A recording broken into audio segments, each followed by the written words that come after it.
GoPro's new drone, a 1TB SD card, and Panasonic updates their camera lineup. That's what I like.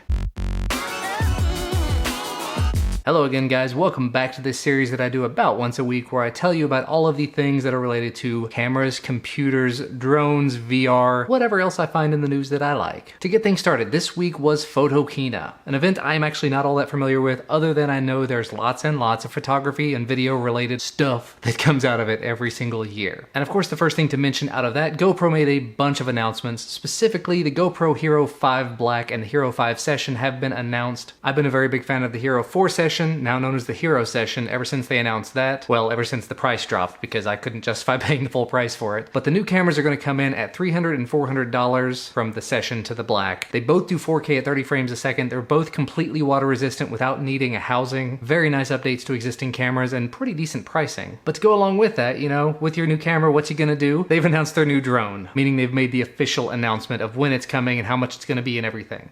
The drone is called Karma. If you've not seen it already, Casey Neistat made a video about this drone. Amazing video. Looks like an amazing drone. I've gone ahead and put my stuff in everywhere to get notified as soon as it's available because I plan to purchase one. The drone itself starts at $799. It folds up. It's almost flat. The gimbal fits on the front of the device and is removable, and it'll hold either the Hero 5 Black, the Hero 5 Session, or I think even the Hero 4 Black or Silver if you have the right adapter. But like I said there, the gimbal is also removable because they're including a handle. So effectively, you're getting the DJI Osmo mixed with the DJI Phantom 4 in sort of a compact flat package with a backpack and a standalone action camera for $1,100. That's the highest price. For that price, I am absolutely in all day long, so as soon as it is available, I will be pre-ordering, and as soon as it shows up, I'll be making videos about it, as many as possible. So you'll definitely have to let me know what you think about it down in the comments below. Again, as I mentioned in the intro, Panasonic made some announcements. They updated 3 of their cameras. Actually, a newer version of this camera that I'm filming with, the Panasonic G7, has been released. It's the G85, where effectively they took all of the stuff they did with the GX85 and they brought it to the G7 line, so it's just better, faster, newer, cool stuff. They also released another one that's kind of like a DSLR in terms of size, but it doesn't have interchangeable lenses, does 4K video, the FZ2500. I've heard of several other cameras in the FZ series, and they're all very impressive, just a little big for me. And then they released an update to the LX7, a camera I wasn't hugely familiar with, but it sounds kind of similar to the LX100 that I film my second channel videos with. They're releasing the LX10, and effectively it's kind of like this.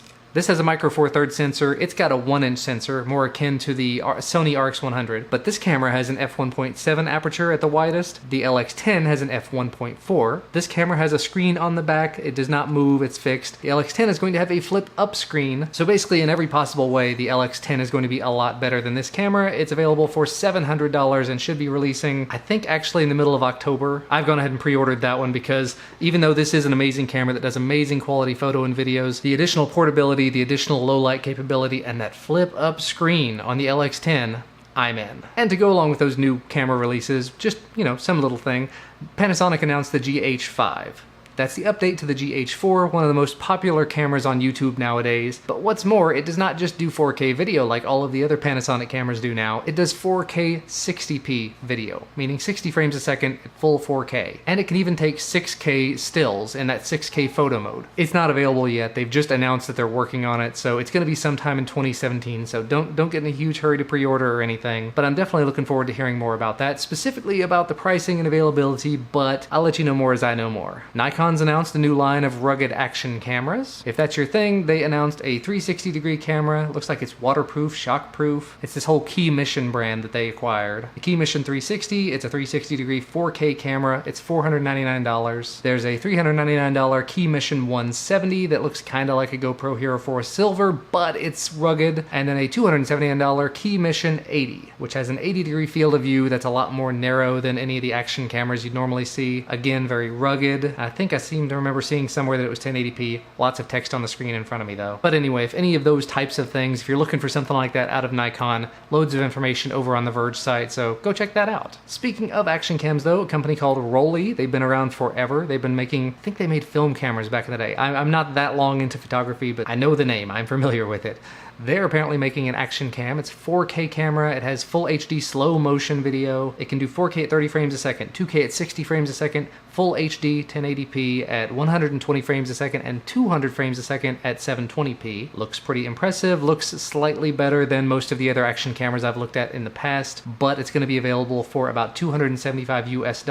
And actually it says available now in Europe for about 249 euros, which is about $275 US, but no other information or availability for other places has been announced. And a bit of a surprise, at least in terms of me, Xiaomi announced a new camera. Xiaomi is the company that made the Xiaomi Yi camera. I guess it's Xiaoyi now, whatever you want to call it. They've announced their very first mirrorless camera. It doesn't appear like it's going to be the absolute best thing on the market, but it looks like it's about $330 bundled with a 12 to 40 millimeter lens. And actually from the article over on Engadget, it says it'll do 4K video at 30 frames per second. For someone like myself, it still does not say anything about having a flip out screen, and that's one thing that I really look forward to. But for $330 to come bundled with a lens, and it looks like you can even bump that up to $450 to get a 42.5 millimeter f1.8 lens with that, maybe in a 2-lens bundle. That sounds really interesting. It doesn't sound like a super high-end camera, but still, for less than $500, and it's apparently available right now from JD.com. Yeah, taking a look at the JD.com website, I don't immediately see it, and it's kind of a,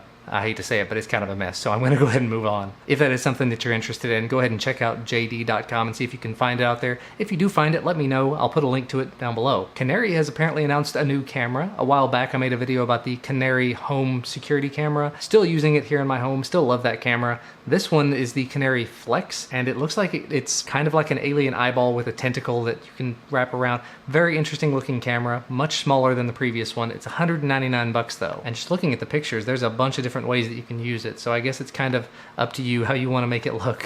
Oh, there's a 4G LTE mount. Very cool stuff. I don't know if I could see myself spending $200 on this camera in particular. There's a lot of great options out there. It's 720p, so again, in that same sort of sphere, there's a lot of options for less than $200. But if that's something that you're interested in, Canary does make some excellent products. Like I said, I've been using my main Canary camera for a long time now and loving it. And again, as I mentioned in the intro, Sandisk has officially unveiled the world's first 1TB SD card. They didn't provide any information on pricing or availability, but looking over at B&H, there's a 512 gig version of the card that's about $300. So you gotta figure it's gonna be at least $600, probably $700, $800, $1,000, maybe more. I don't know. I still use 64 and 128 gig cards, and I'm still doing just fine for myself, but I can see there are a lot of filmmakers out there that having a larger amount and a lot more storage would be definitely pretty useful. Just amazing to think that much storage in that big of a space. Lenovo has made pre-orders for their Yoga Book available. Like I said, it's a pre-order, it's not out yet, but it's going to be launching in October. It is $499 for the Android version, $549 if you want the Windows 10 version. Very interesting looking little device, but it's got an Atom processor, 4 gigs of RAM, 64 gigs of storage. The biggest thing that you get from it, in my opinion, is how small, how thin, how light it is, and it has, I think it's actually got Wacom stylus input where the keyboard is. So you just tap a button, it changes over to be sort of a tablet, and then you just write on it. It's a neat design.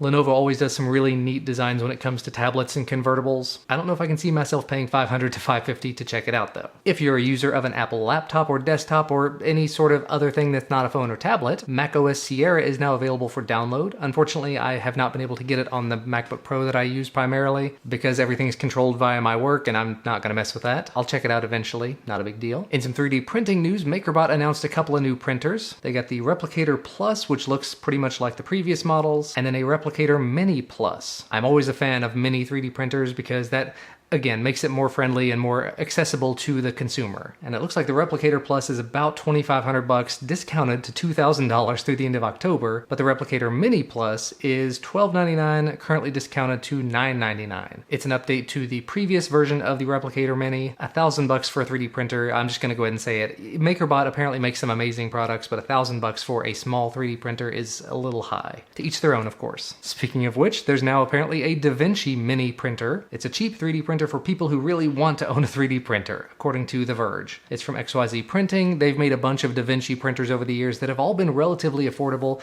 This one is just $289.95, and it's actually just under 6 by 6 by 6 in terms of the print area, which is a little larger than my own 3D printer that I paid a little more than that for. So yeah, if you're looking to get into 3D printing, that might be another good option there. And to go ahead and wrap things up, a few Google announcements. One, Google is going to be announcing their new devices on October 4th. They've sent out press invitations and everything. I unfortunately was left out again because I'm not a press, I'm a YouTuber and not a massive YouTuber, and I accept that. According to reports, it looks like the Pixel might be $650. I seem to remember previously mentioning it could be the Pixel XL that's going to be that much, but according to the article on Techno Buffalo, they're saying $649 for the 32 gig Pixel. That hurts. That hurts pretty significantly. And finally, just in case you've been waiting for it, Google has officially made available Google Alow. I've seen a couple of reviews on it coming out from a bunch of different sites. Have not had a chance to take a look at it quite yet. But as the Google article itself says, it's a smart messaging app for Android and iOS. It helps you do more and say more right there in your chats. If you've been looking for a different, better, maybe better messaging app, I'm still pretty happy with Hangouts myself, so I'm going to be sticking with that until Google inevitably deprecates it down the road like they do. And that's actually where I'm going to go ahead and wrap things up for today, because I got to go get my kid off the bus.